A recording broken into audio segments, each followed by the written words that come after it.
আসসালামু আলাইকুম বন্ধুরা, আমরা এখন যাব নদীর পাড়ে।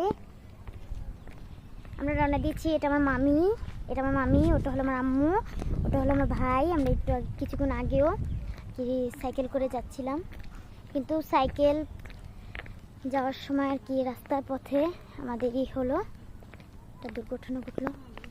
আমরা যাচ্ছি খালে। এটা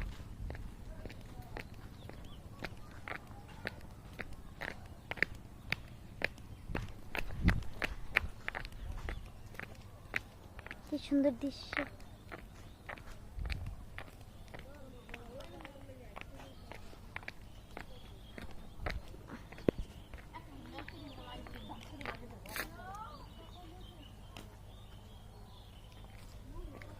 এই তো আমরা কাছাকাছি নদীর পাশে আমরা এসে পড়েছি। ওই তো দেখা যাচ্ছে নদীর আওয়া বাতাস একটু দেখা যাচ্ছে।